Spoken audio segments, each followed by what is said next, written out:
So I'm at work, sitting on the throne, Sitting on toilet. scrolling Twitter. I see this article about ICARUS, the new game from DayZ creator Dean Hall. To my surprise, the game looks quite good in the trailer they showed. I say surprised because if you've ever played DayZ, you probably heard about all the things they promised and under-delivered in the game, as well as it being a buggy, desyncy piece of shit sometimes. And it's not to say I don't enjoy DayZ, it has its charms, and the interaction in the game can be quite genuine and hilarious. But we all know DayZ isn't the game they promised, and Dean Hall left the studio after dumping a bunch of camping and hiking crap into the game. Basically, DayZ in its vanilla form is almost unplayable, even today with all its UI and graphic updates as well as bug fixes. It's really fun on the modded servers like Day 1 or 1SK or the Lax Hawthorne Essica map, and still zombies bug through doors on the good versions of the game, so I don't know. ICARUS' trailer looks quite beautiful though, and the idea of it being a raid-based PvE game with up to 8 friends sounds awesome. It'd be like Valheim with extractions similar to Escape from Tarkov or Hunt Showdown. And I love the idea of this game being set in a sci-fi setting where you gather resources, fight wildlife, build and survive, all with the purpose of getting the fuck out when you're done or shit gets real. It's not lost on me that the game is called ICARUS and old mate Dean Hall has flown too close to the sun with DayZ already. The price of the game is the one bit that really did concern me when considering this game. It was initially slated to be free to play, but for obvious reasons the devs have decided against the microtransactions to support the game in this form. Personally, I don't hate the free to game model, but I don't love it either. I'd probably rather buy a finished game.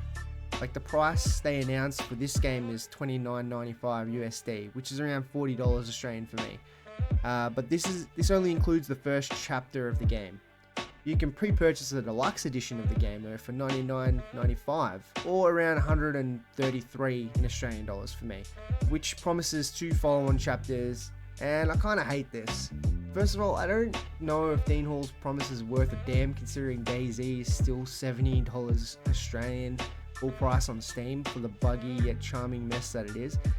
To ask almost $100 USD for a game that might not ever be fully realized does seem like a bit of a rort to me, and one that I'll probably will buy into, I'm not gonna lie.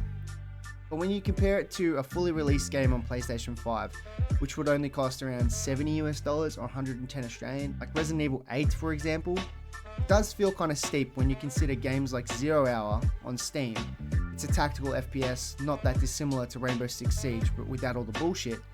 It's more grounded and like tactical, and it's only selling for 17 Australian dollars on Steam right now, in its early access form.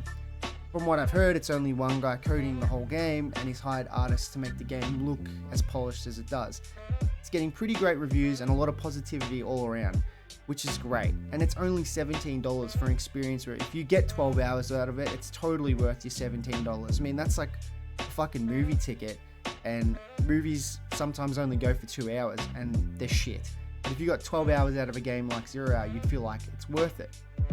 ICARUS, on the other hand, seems to have more of a studio behind it, which I assume is the reason for the price of the game. But will it live up to its promise? Will it even be good? I mean, I really hope so for the price of the game. So far the trailer does look really cool. I just hope it's worth the money. I'm still figuring out what people like and don't like on my channel, so please leave any kind of feedback in the comment section if you like it or even if you don't.